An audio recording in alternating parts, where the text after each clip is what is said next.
Happy morning, everybody, and a great afternoon and a wonderful evening.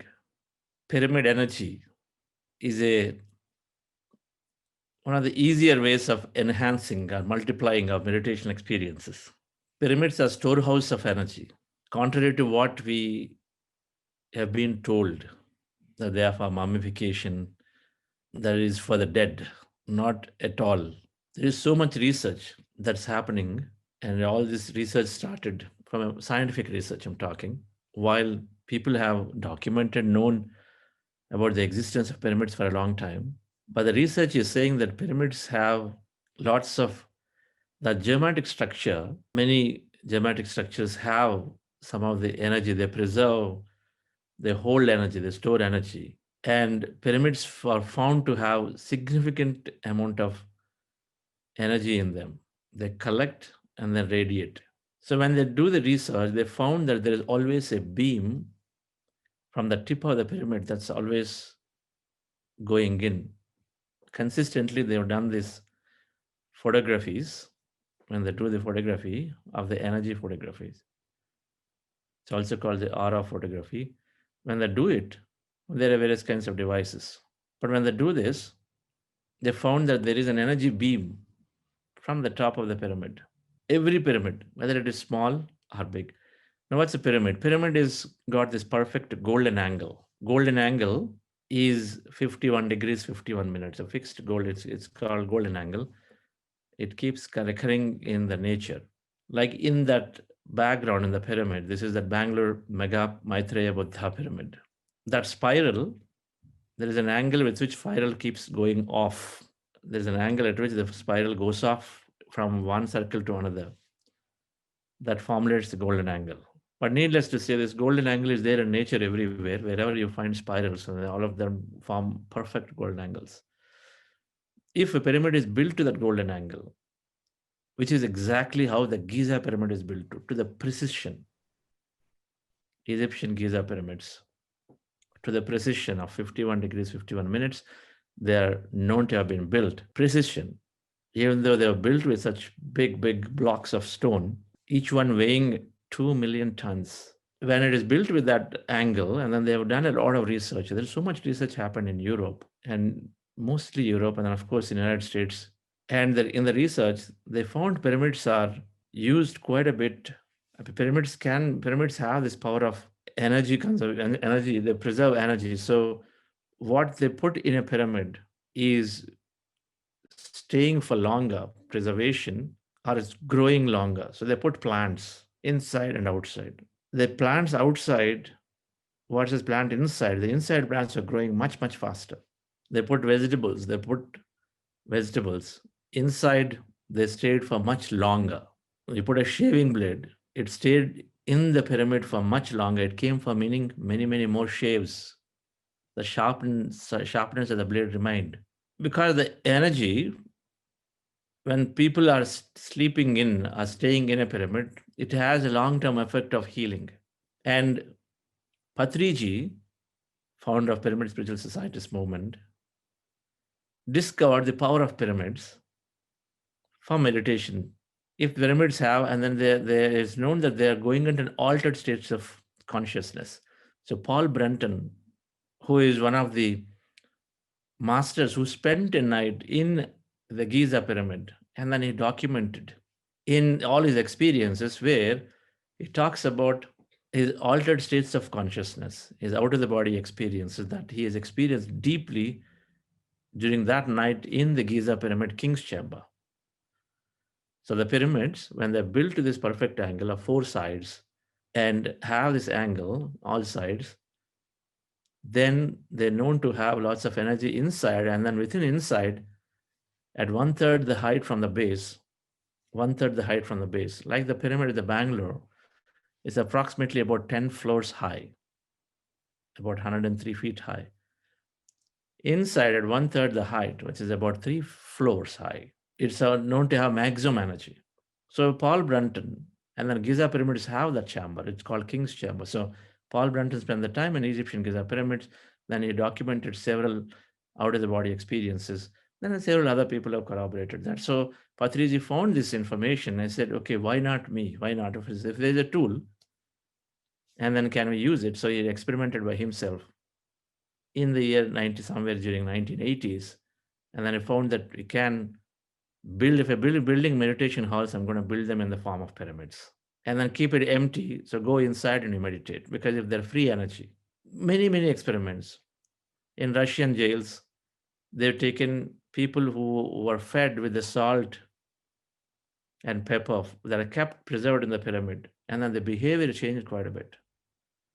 When people are fed food that is kept under the pyramids of vegetables, then there's a bonding is happening more. So for meditation, pyramids are introduced by Patriji, and then today there are so many pyramids are there all over India and a few countries. Small pyramids to big pyramids, more than 20,000, maybe 25,000 now. So many pyramids where people have built in the rooftops and the compound walls as a community pyramids. Every day there's somewhere the other pyramids are opening. In my home, we have two pyramids, one for community, one in the bedroom. My home in Vizag has two pyramids. We're building one more there as a center.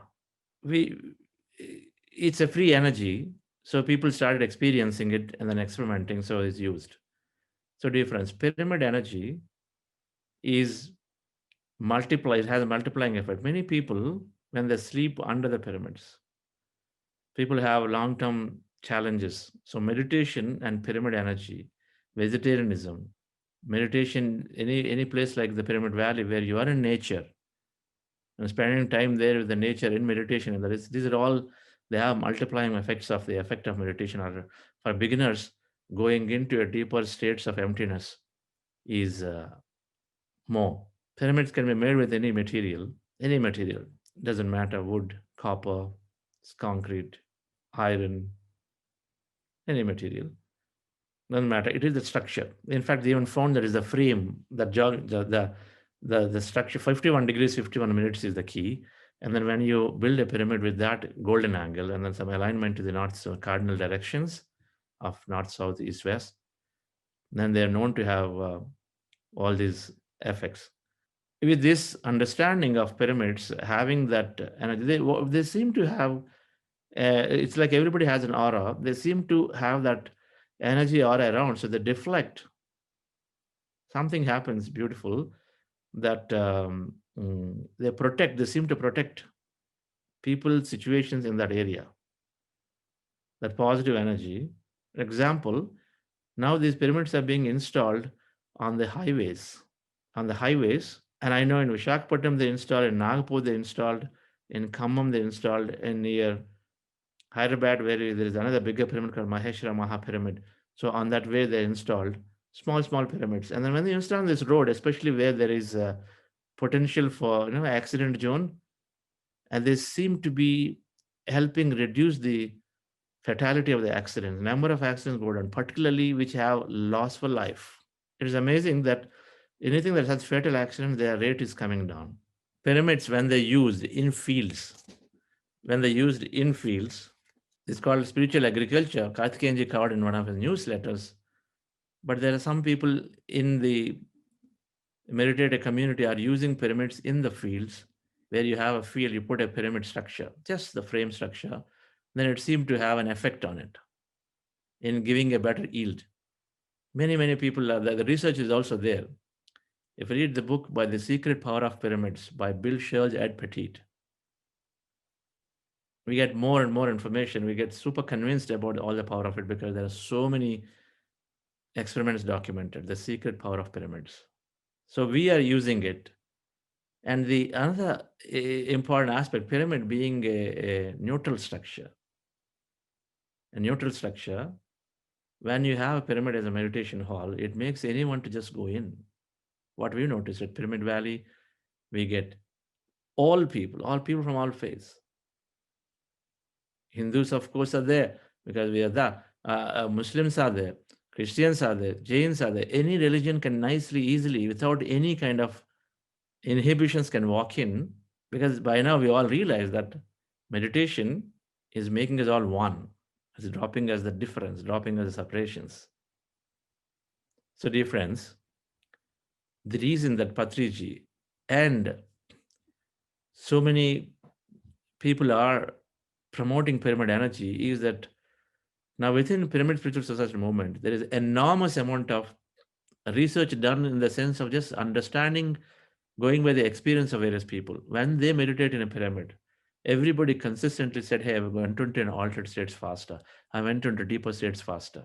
What we are seeing there, indoor pyramids that we have, Sri Gaisa or Karthikeyans were having sitting in a pyramid and meditating. These have long-term effects, particularly people if they have ailments of any kind, just sitting in the pyramid. Students, when they study under the pyramid, they seem to have more concentration. Everything to do with that energy. So the deflection, there's everything with energy. So individual use, you can use it under above the vegetables where you have many why homemakers are using pyramids for preserving vegetables, milk, fruits, and they stay longer and fresh. Many use of it, dear friends. We'll send some information, but it's always good to experiment. So let's go into this meditation once again, and we spend more time with ourselves. We tune into the more and more possibilities. Like Patrice said, the mind that goes into meditation is never the same as the mind that comes out of meditation. Right? When we spend some time with the master, there's always something that we're learning. By the time we come back after an hour or so, there's always something that our consciousness expanded. That is exactly what's happening. This emptiness is that consciousness is awareness, is paying attention. So based on where is our state of being, it's always giving us information, frequency into our body, into our mind every time we go into the meditation, experience that emptiness. Just that happening in the energy form. So relax yourself, dear friends. Let's go into breath mindfulness meditation again. And these structures of pyramids.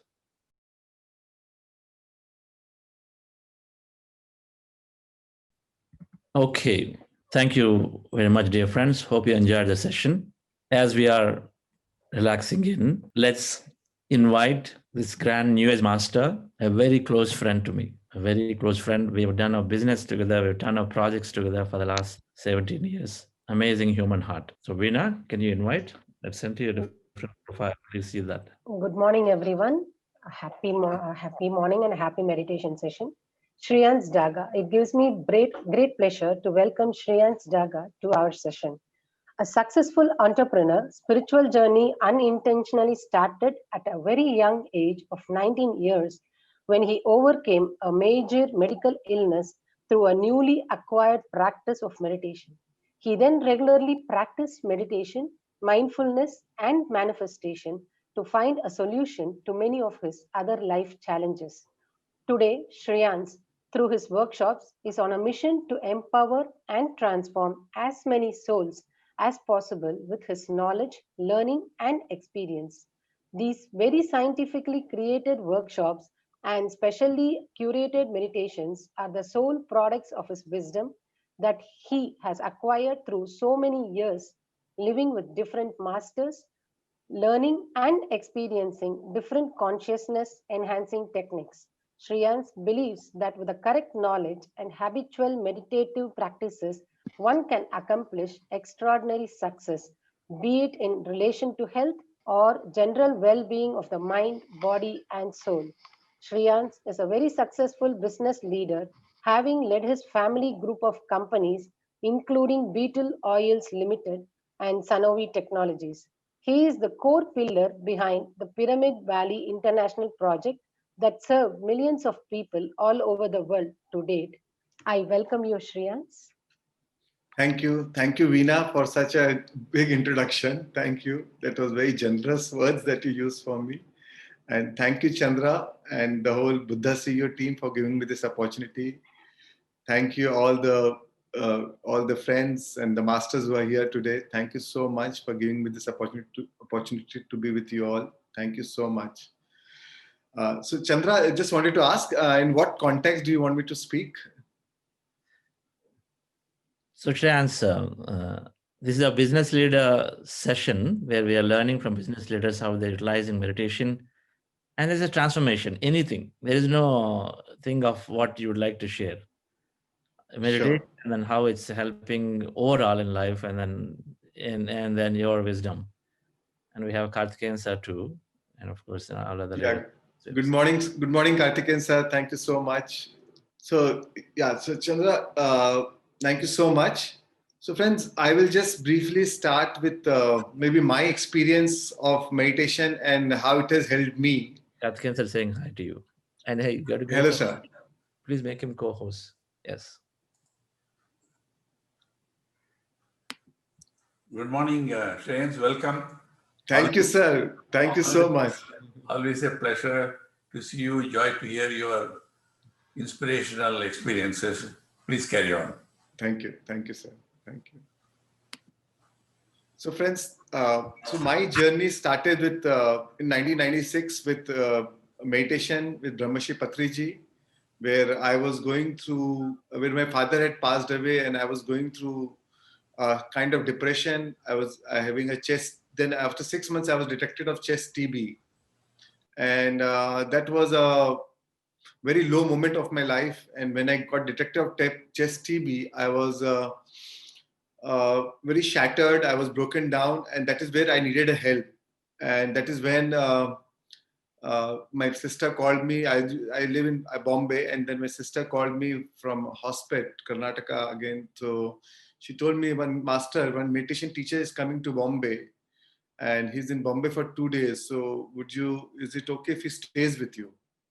And I had never experienced before of any meditation. I had never met Patriji before, and just because since my sister called me, I said, yeah, why not?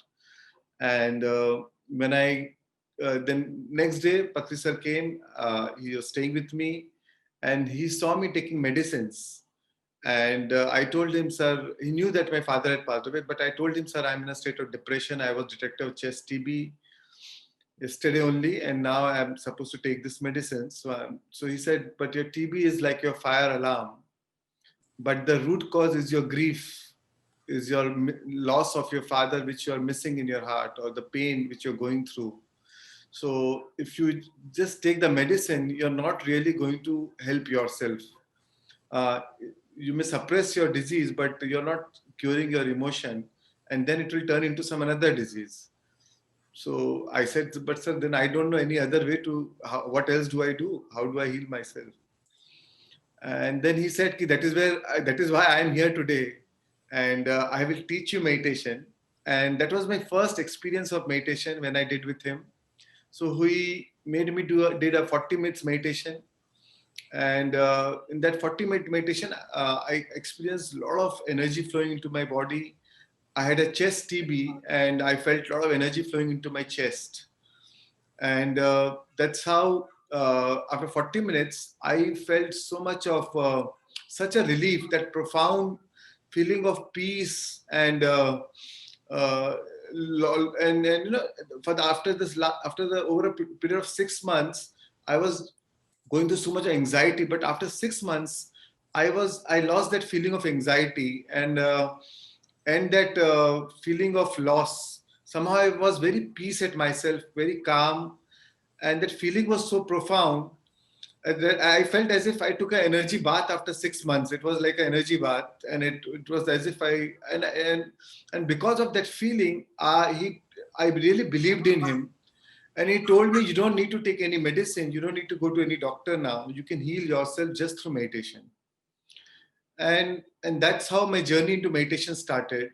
He gave me he gave me a book, Power of Your Subconscious Mind, and on a book on creative visualization. So that's how, that was my first two books I ever read on spirituality, or on consciousness. So that's how my journey started.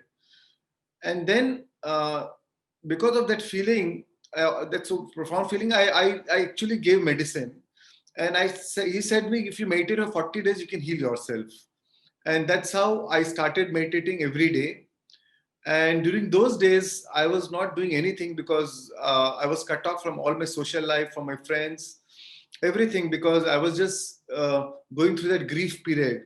So I had all the time. So when I was 19 at that time, and anyways, so I was not going to office. I stopped. I was doing CA Inter, but I stopped studying. So so I stopped taking medicines. And since I stopped taking medicines, I realized that meditation is the only way I'm trying to heal. So I joined whatever courses are there for healing. Somebody recommended Reiki, somebody recommended pranic healing, somebody recommended Silva method of mind control. So every weekend I joined these courses and I was practicing that.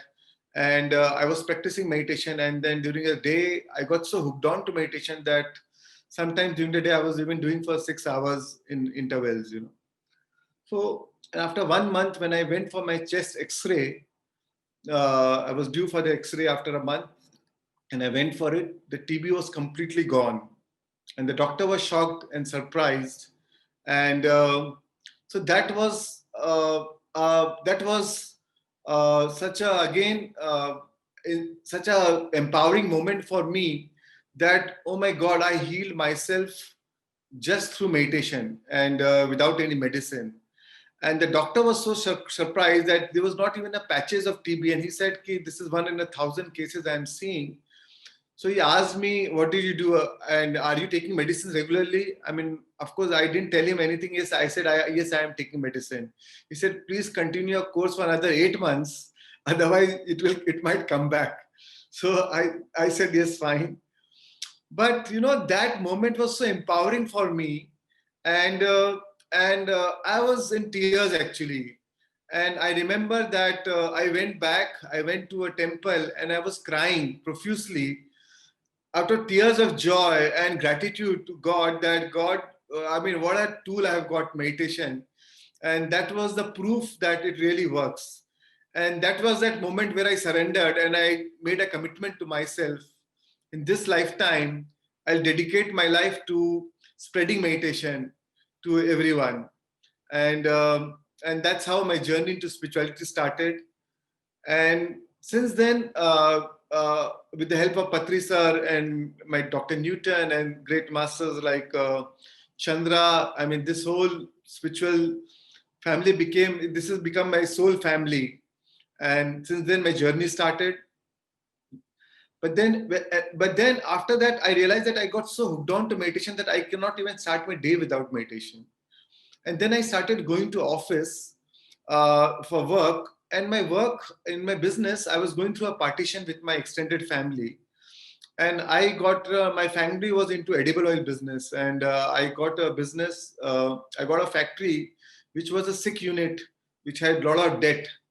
And the unit was sick, but that is all I got in my family division. So, and I did not know how to start it, actually. But now when I read this book, Power of Subconscious Mind, and this Art of Creative Visualization, I started, with the help of, after the end of the meditation, I started using visualization techniques, where my staff told me that I need minimum 2 crores to actually start running the unit. And I need to actually pay the salaries to buy some raw material and start running the unit. So I started visualizing that I have 2 crores I've gotten 2 crores advance or 2 crores from the bank, and then my unit is running. It's running very successfully. I'm making money. I started visualizing that and feeling that it has already happened. Because that was the book, in the Power of Subconscious Mind. That was it. That was the technique they were mentioning about. And then when I realized this, when I learned this, I started practicing it. I said, let me try and apply it in my business. And after a week, I met a buyer. He called me that, can you commit me, to sell some goods to me for next 6 months? And I met that buyer. I went to Delhi to meet him. And I said, but I can commit, but I don't have advance. And can you give me some advance? So only then I can run the unit. So he said, sure. I'm meeting you for the first time, but I like you and I believe in you. So I'll give you an advance of 2 crores. So without me mentioning the amount, he told me an advance of 2 crores. And I was wondering, why didn't I visualize for 5 crores? That's how our human mind works, But that was such a profound again moment for me, because that's the proof again that, oh, this visualization really works. And since then, I've been using meditation, creative visualization on a day-to-day life, and I've seen immense success, and I've seen successes, I've seen a lot of failures, and then I've realized that when did I go success, when did I fail. So what in creative visualization, what you realize is, whatever thoughts we impress, whatever ideas we impress on our subconscious mind through the medium of our feeling, is what we actually manifest in our life. That is what is given expression in our life. So what I used to do, or what I still do, is just before sleeping, I visualize what I want to manifest in my life as if it has already happened, as if it is already there. And I feel it as if it is already, as if it's happening now, and completely visualize and emotionalize it completely. And when you sleep with that feeling, actually I realize that you just need those 5 minutes, last 10 minutes before sleeping. But then your subconscious mind is working for you for 8 hours, for next 7 hours.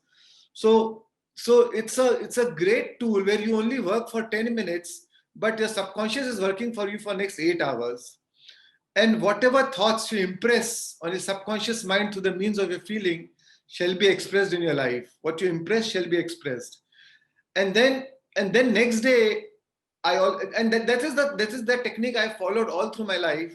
And next day, I realized that once I get up or do meditation, then I am inspired to take action. Whatever you feel intuitively guided, you feel intuitively connected, you get a lot of clarity of thoughts, you get a lot of intuition, and then when you get up from meditation, I always feel guided to take action. What do I do? I always have the ideas, the blueprint in my mind. Oh, I need to call this person, this thing. So I felt that my life have always been guided. I have never really planned too much in life. I have always, as Chandra was guiding today in this beautiful meditation, that when you empty your mind, you make room for the unknown. Because for the unknown is the field of infinite possibilities. And that's what I always follow, that just make room for the unknown and then be spontaneous in your life. And a lot of people talk about motivation, but I feel meditation leads you to inspiration, Then motivation, we have some goals, then you'll be motivated to achieve that goal. But when you're in the state of meditation and visualization, then you're inspired to take action. Then efforts are not required. Efforts are actually inspired. And that's how, my life, I always felt people feel, oh, you must have worked so hard. But genuinely, I feel that I have really not worked hard. I feel that life has been such a effortless ease. And meditation is that technology to how to create from that field of consciousness, from that unknown possibilities, from where everything came from, and create from that field. Because Einstein said the field is the sole governing agency of matter, because everything came from that unknown field, from that emptiness. And when you meditate, and then when you sow your intention in that state of unknown, so you're like it's like a fertile ground where you're sowing the seed, and then that is the fruit you will get into your life. And that is the technique which I have followed. And actually over a period of time, I realized that it is not about what you want in your life. It is after a period of time, it doesn't really matter how much you have achieved or what materialistic things you have manifested in your life. It's about what you become in the process. And so what I cherish is the journey of what I've become in the process, what is the knowledge which I learned, what is the wisdom I've learned. And I realized that it is never a destination. It's always a journey.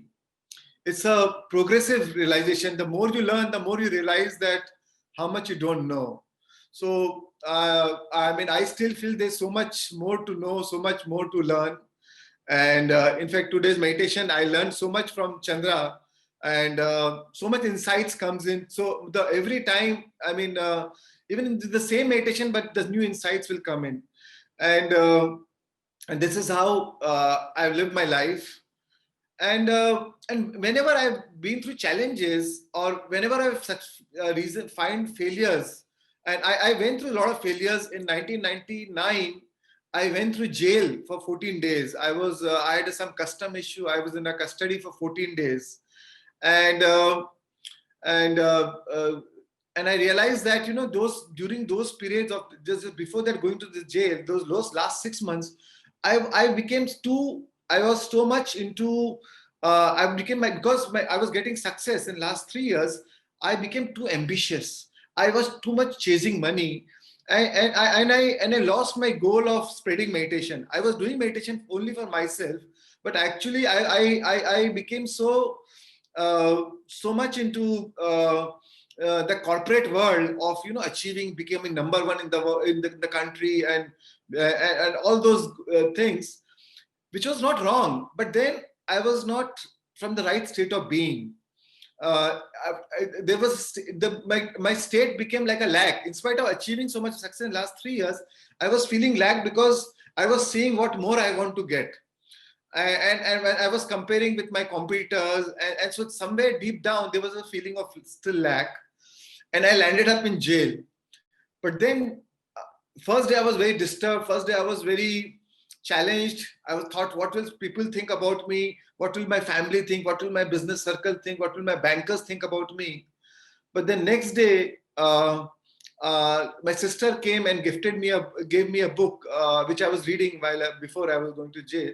So it called Ramtha, the White Book, and I read that chapter, The Virtue of Experience, and then I realized that every experience has its own virtue. No experience is good and bad. All experiences, all situations are fundamentally neutral, and it is we assign the meaning, right and wrong, good and bad, and through that, and whatever meaning we assign, through that assignment of that meaning, we actually buy that experience into our life. And then I realized that my misery is actually only my thoughts. I mean, in the jail, the hall which I was sleeping in was actually bigger than my house. So the jail was actually the construct of my mind. I was imprisoned in my thought, not actually in that jail. And when I realized that, all of a sudden I was free. I felt that, oh my God, I am with so beautiful people. And I realized that 6 months back, I had shown the intention that I wanted to teach meditation in jail. So I thought that this is my opportunity. What better time could it be? And then I got the opportunity to teach meditation in jail. And I made such beautiful friends. A lot of criminals came. But then I could actually hear their story. I could realize that, you know, behind every criminal, there's a story. It is we who judge them. But actually there's a story, there's a lot of innocence behind them. And because they did not understand the laws of life, they are what they are today. And I actually developed genuine friendship with them, and I enjoyed with them. I used to play cards with them, play Ludo with them, and hear their stories. Had a lot of fun with them. So that was my journey in the jail, and that taught me a lot. For me, it became like that 14 days was in university for me. And then I realized that there's so much learning which happens through crisis. And then I realized that whenever we are in a challenging moment, it is always about your state of being. If you get caught up into that vicious cycle, because most of the time when we face challenges, we emotionally get caught up into that vicious cycle, and we go into the state of fear or anxiety or pain. And when you're in that emotional state, we draw more of that situation into our life. Because what you feel about is what you bring about. Our feelings are equal to prayer. Whatever we are feeling for is what we are praying for. Right? So the challenge is, how do you, it's of course when you are going through the challenging situation, you do feel pain.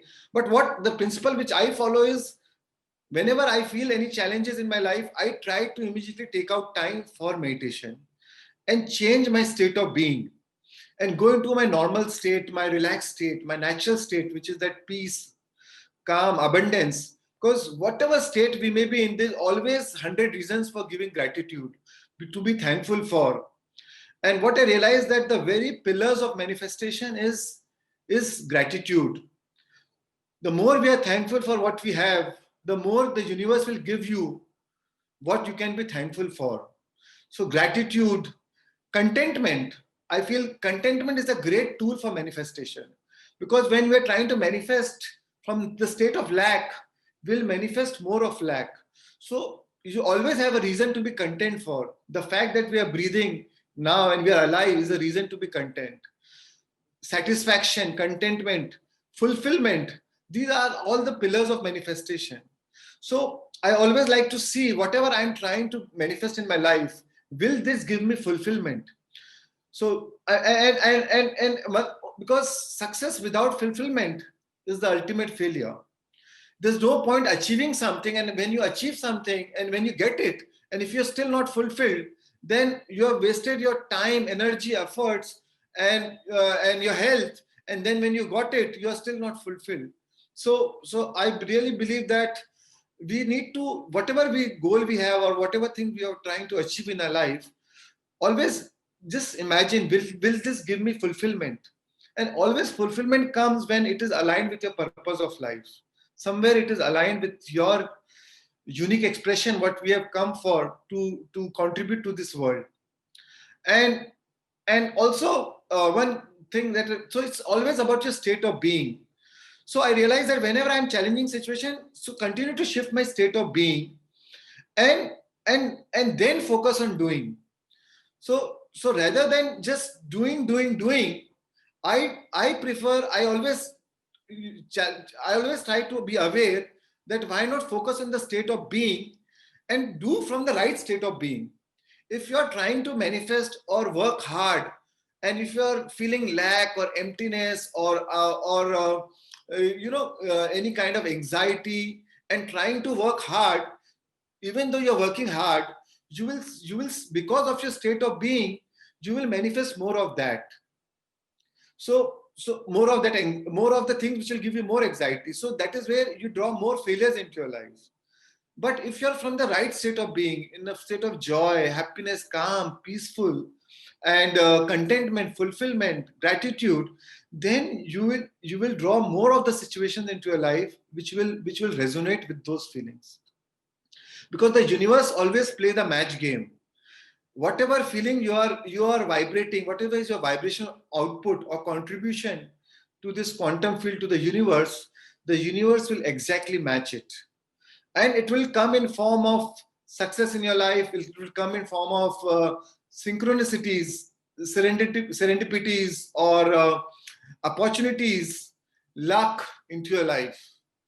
And what is luck? Luck is what happens when preparation meets opportunity. And preparation is your feeling. Feeling is the preparation. And when you have a right feeling, then you will draw the right opportunity to match that feeling. And that is how, I mean, I was given the opportunity to build Pyramid Valley. Patri sir gave me in 2003, this is the land, and now you are in charge of this project along with the other trustees, and that's how I met Chandra. I mean, that's how I met Chandra, and we started. So the whole focus was how to build a pyramid. But the moment I saw the land, that the image of the pyramid was so alive in my mind. And when I met Chandra and other trustees, I found that together we can do this. And it was so alive in my mind that I could, before the pyramid was there, I could see that it is already there. And I felt it was already there. And I always believed it is already there. And during those 5 years, between 2003 to 2008, when the pyramid came up, of course, we had some financial challenges. But there was times when my business sometimes went into loss and sometimes went into profit. So when I was going to the profit, I anyways contributed because I was making money. So I was giving for the pyramid. When I went into the loss, when a business was going through loss, I thought anyways now I should contribute because at least this is giving me satisfaction for sure. This is a sure shot giving me fulfillment and satisfaction. So anyways, so why not give money anyways? So I always found a reason to contribute, and of course everybody contributed, but that gave me real fulfillment. I felt that, and then and when I was giving, actually magically I found that in 2010 and 11 I had some windfall gains into my life. I made some windfall profits into my life, which was actually quite effortless, and all things happened very spontaneously, very unplanned. I got into a trading of a commodity. I was into commodity trading. I was trading a commodity called guar gum, guar seed, where I bought it for 50 rupees and the price went into 1050 rupees. 21 times it went in 1 year. And it was like, I mean, I was wondering how can it happen. I thought that it might double, but I could never imagine that it can go up 21 times. And I made windfall gain. Then Chandra was running this company called Sanovi, and then very casually he was discussing about his company, and his investors were looking to exit from this company, and he told me, Shreyans, I am looking for investors now because my earlier investors are exiting. I said, Chandra, if you're open to the idea, if you don't mind, I mean, I'm open to invest with you.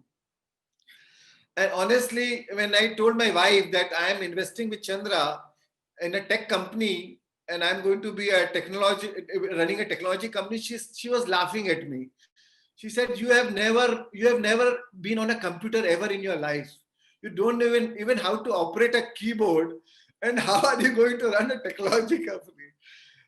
And that's how, but Chandra, I mean, that's how, with meditation, you develop trust, you develop that soulful connect.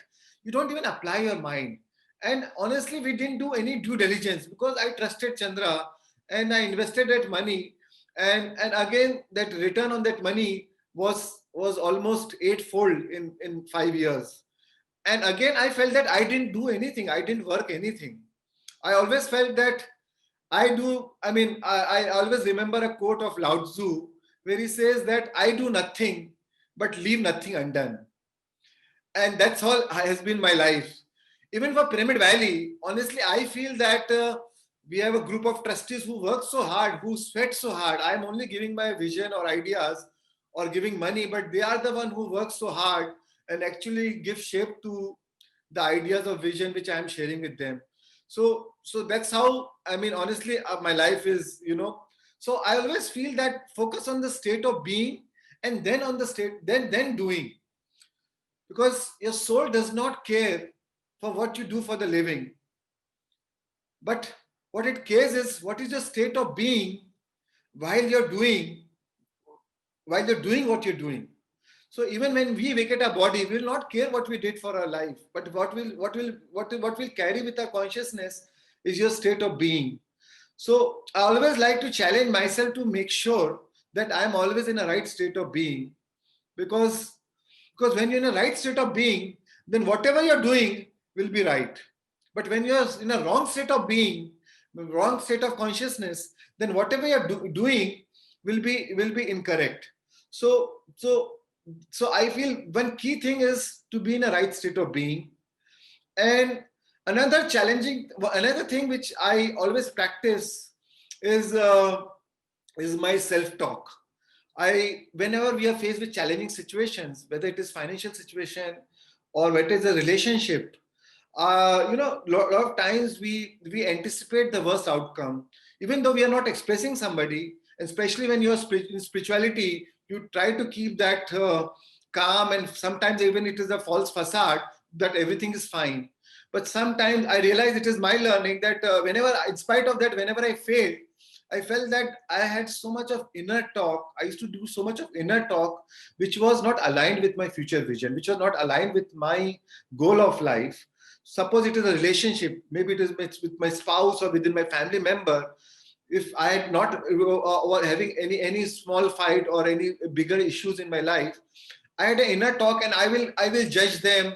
I will have a resentment going on in my mind, chattering, and so I realized that when I change my inner talk and when I change my judgment about others, my relationship actually transformed. So I think even in the business world, when I'm suppose some officer had given me say income tax notice, when I'm going with the state of anxiety, or saying that, oh my God, he's a khadus officer and this guy is not going to be cooperative, and when I go with that mindset, actually that officer behaves in the same way. So what I try to experiment in my life is, so one experiment I'll tell you that a year back there was an officer who was giving a very negative, who was about to give a negative order. It was the last day of the assessment, and all my staff was trying, and for 6 months they tried, and they said that this officer is very khadus and he is not going to give a worse order, and that will really land us into trouble. And so I said, let me, and I was trying to take time from that officer. He was not giving me time. So I started visualizing for 3 days. And then I asked for the appointment with him. I directly called him and he said, okay, come over. I don't know whether I can help you, but if you want to meet, it's okay, come. It was the last day of my assessment order. I met him and I visualized that, he's such a nice officer. He's connected and he's seeing the merits of the case and he's being so nice to me. And I was visualizing that. And when I met them, I saw a photo of Sri Ravi Shankar next to him. And that's how the spiritual talk started. And then I started talking to him. And then he said, oh, and then I started, we have a spiritual center next to our head of Sri Ravi Shankar ashram called Pyramid Valley. And he said, oh, Pyramid Valley, I have been to that place. I love that place. And then we became good friends. And then he said, now I have no choice but to help you. So, and the same day evening, he said, let me see what I can do for you. And the evening he posted the order on the website and it was a very positive order. And I thought I'll have to probably bribe him, give him money and without spending anything, without doing nothing. So, so this is how universe plans things. We don't know what is in store for being. So I realized that it is the observer affects what is being observed. When you change the way you look at things, the things you look at will change. The manner in which you look at the man is the same way the man will behave. So most of the time we look to change, we need to change our perception about situations, about the people, places, things, times, event. When we change our perception, we actually change the outcome. Our expectancy determines the outcome. So our subjective mind has an impact on the objective world. So always change your perception and you change your reality. So this is one principle I always follow in my life. And again, as I told you, inner talk is so important because most of the time, to keep a social facade, we don't express it outside. But inner talk, it's going on. But that is what the universe is listening. The universe does not care for your outer talk because it is the inner talk which is always associated with because that is what you believe in. That is what you feel. And what you feel, that is through your inner talk, it is directly you're feeding into your subconscious mind. And whatever you impress on your subconscious through the means of your emotions, through the medium of your feelings, that will be expressed in our life. And sometimes we feel, it's okay, I am talking to myself, but nobody is listening to me, nobody is seeing me. But actually, that is what the universe is catching up. That is the language which universe is understanding. Universe only understands the language of feelings.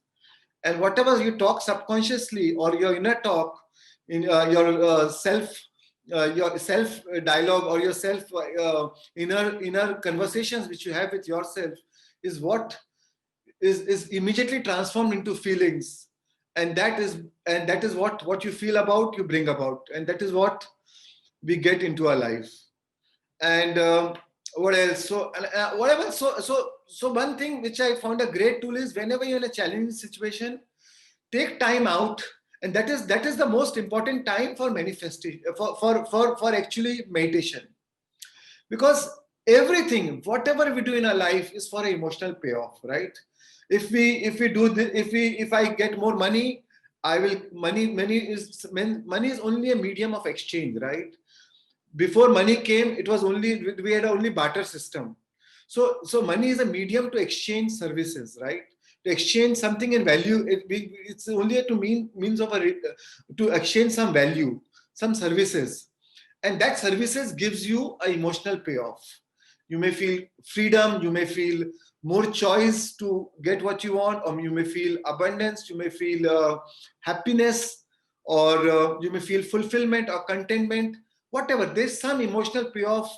Whatever you do in your life is for an emotional payoff, and it is the same payoff. It is the same payoff that you get through meditation, because through meditation you actually change your inner being, you change your inner state, and and and and when things change inside you, things change around you.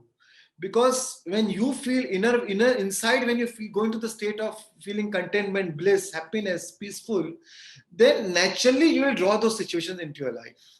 You will naturally draw, as I told you, the universe only plays the match game. Whatever is your vibrational output, that will draw, you'll draw that into your life. So what the principle which I follow is, I never become obsessed with physical manifestation. I feel I'm obsessed with vibrational manifestation. Your vibration always precedes manifestation. So if you have manifested it vibrationally, if you have manifested it emotionally, that means you have manifested it vibrationally. And if you have manifested it vibrationally, the physical manifestation will follow. It's a law. And you just need to hold those feelings, stay in that modified state over a period of time, and then the physical manifestation, it will naturally follow, and it will actually happen better than what we have ever thought about, better than we have ever expected. So because we always think from the logical mind, from our limited understanding, oh, I want this and I want it this way. But the universe knows how to give it to you in the most beautiful way, in the most effortless way, in the most better way. So always focus on your vibrational being, and your vibrational and your vibrational contribution to the world. And when you are giving the right vibrational contribution to the universe, all the cooperative components of the universe actually conspire together to make it happen for you. And even if it is not there in the universe, it shall be created for us. So this is our power of thinking and power of feeling. And I always like to use this inner tool to manifest outer things. Chandra, I don't know how we're doing with the time. Sorry, Chandra, we can't hear you. Chandra, unmute your. Yes. Sorry. Yes. We can go on, learn any emotions, but this is, I think, great. Of course, we exceeded time, but I didn't want to stop you. But it's fun because people are listening. Sorry. I'm sorry about the time. Sometimes We started late. We started late, so it's fine. So I think this is great stuff. There is so much to chew. Right? There's so much. We spoke extemporaneously for like now, right? 35 minutes or 40 minutes. So I think let me take today as a business leader segment, and then you have defined what smart work is. I know you're always spending time on something or the other. While you say that you don't have to work hard, but I think you always are there. That's why you're creating multiple things. You're creating multiple things, but you're creating in a smart way with that vibration energy. So let's take comments from Sri Dr. SVB sir, who's been a successful business leader by himself. Thank you, Mr. Sren. Thank you, sir. We heard about the beautiful story of your life, and we could see the greatness of meditation. And because of that success you achieved through meditation, you have taken your life to spread meditation as far as possible. I also gone through some of your meditation courses also, very interesting. Thank you, sir. Today is a day of learning for everybody, because how you can successfully, conduct your business or your life is not that just to, visualization and manifestation. Visualization will have to do vibrationally. Without vibration, if you do meditation and also you expect the result, I don't think you will get it. Therefore, in order to get ourselves really successful, the vibration should be there in your visualization.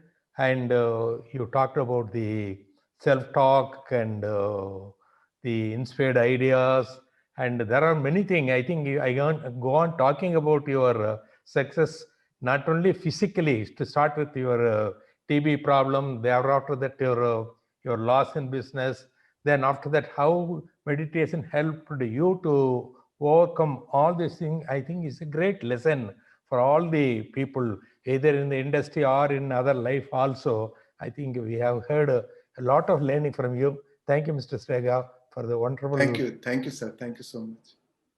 Thank you, SVB sir. Thanks for observations. Dear friends, we understand any amount. I took specifically many, all of us have different things from trance, right? I said feelings are equal. He said feelings are equal to prayer. If that rings bell, feelings are equal to prayer. If prayer is what is giving us, then feelings are equal to prayer. So what is our prayer every day? And that is there 24/7. We do prayer only 5 minutes, probably once a day, but then this 24/7, the feelings are there. So we're doing a 24/7 prayer of something. And can't beat success without fulfillment is ultimate failure.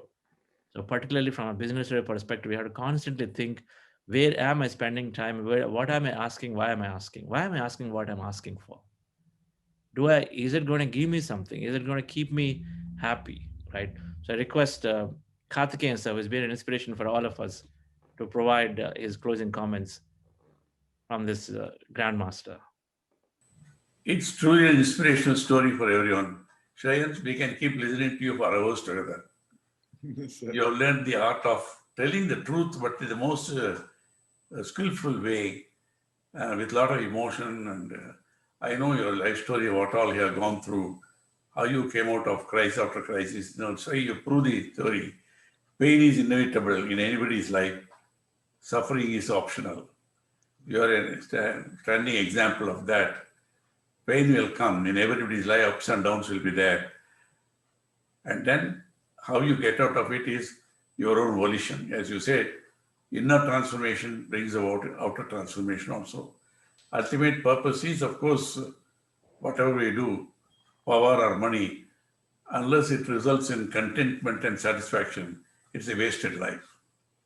You are a standing example of what all you have done at the age of 18. In your teenage, you started all these challenges, how you have gone through it. And your integrity, you are very frank, outspoken. That's how you are not ashamed of telling you are in jail. In fact, you are calling it as a learning experience. Every situation, every challenge, ultimately, we have to learn lessons. Then everything happens to us to teach us lesson. It all depends upon our wisdom. Whether you keep seeking, or coming out, learning. So that's why I say every challenge has to be taken as an opportunity, a stepping stone to success, not an obstacle. You are a living example, and I know what all you have done to the cause of PSSM movement and meditation. You're a great example. Patriji keeps telling me again, whatever he has been able to do, you're traveling around the world and all in to a large extent, thanks to you, Piki, and your whole family are meditators, and you have spread meditation all over Bombay, wherever you are. You have done a great service to humanity, Science. Thank you, sir. Thank you, sir. PSSM and all that, as an example of how to lead a life, how to accept challenges, not to just, keep, giving up. You came out everything, and you have got a great companion in Chandra and Newton. So I think with what is happening in the last few months' time, at least, I am sure this meditation is going to spread. Patriji's vision of Dharm Jagat will take place. In fact, I can add now, yesterday we had the Star Health board meeting. It's one of the most successful companies. All the other companies together, they don't do even 50% of what they are doing. And I've been associated with when it was just 3 people. Today, the lakhs of people are there. And it has international directors, including the big investor, Rakesh Jujurwala also. Yesterday, I took the liberty of talking to them about meditation. I said, you must introduce meditation as a service to humanity, and also even business point of view. If people are healthy because of meditation, the claims will be less, your profit will be more also. So that appeal to them. So this is something amazing is happening, and Chandra is giving a proposal to them. Just to motivate, because we want lakhs of policyholders and lakhs of employees are there. They want everybody to be healthy, That's the purpose of what Patriji is doing, you are doing, Chandra is doing, myself, SVB and others are trying to do in our own little way how to support the spreading, because if I am happy, if my family is happy, that's not enough. The society should be happy. So this is a shortcut, simplest way of spreading peace and harmony in these very challenging times. Thank you, James. Always a joy to listen to you. Same here, sir. You are an inspiration. You, Patri sir, Dr. Newton, all are such an inspiring figure for me also, always. And thanks for your guidance always. Thank you, sir. Thank you, Karthikeyan sir. When you are there, I think is truly the Bhishma Pitamaha of all of us, right? I think that's how you've been wonderful for your observations and then giving that encouragement. And as a business leader, I just wanted to get Ramesh Bafnaji had some raised hand. What do you like to share, Ramesh Bafnaji? Yeah, thank you, Shreyans Dagaji. In fact, as you are narrating your story, I was almost relating myself to as if things are going through my life. It was a similar situations which I have gone through several times, and I even expressed it in one of my talks. It's the only thing that I missed when you are narrating is that you are able to get in touch with Patriji, and you are able to take meditation in your life, which I missed. Had I got that opportunity, things would have turned out much better to me. I just wanted to express it that you are lucky to have. Absolutely. I feel really blessed for that, actually. You are lucky to have got associated with Patriji. Yeah. I really, I missed that opportunity, rather, I can say. And now having gone into meditation this is the third session I'm attending. Even now I'm going through a lot of rough times in my business, but having started meditation, I could see that every week or probably every fortnight, there is a deal happening by itself, which was never expected. And it's all through circle of friends. They come forward or I give them a proposal and it happens. So that's, it's really working. I don't know how it is working or what is the reason behind it, but some divine power or some divine happening is going on. I'm not sure where this is going to lead to, but I'm sure it will lead to some great success. As you are talking, I could relate a lot of things to myself. That's what I wanted to just express it to you. Thank you very much. It's given me a lot of encouragement and insight of things that are happening right now with me. Thank you. Thank you. And with great masters like DRK sir and SVB sir and Chandra sir, a lot of positive vibes are right now happening in me. That I'm really thankful to them for, and really thankful to SVB sir through Rotary who introduced me to this meditation. Thank you very much. Wonderful. Thank you, Bafnaji. That's great. And dear friends, it is always a treasure and a wonder for me to listen into this Grandmaster, Shreyans Daga. And so many takeaways. We'll take some time to chew on these and then go through the deeper meaning, because he just makes it so short but very, very powerful. And so Shreyans, thank you so much. Thanks, Chandra. Thank you.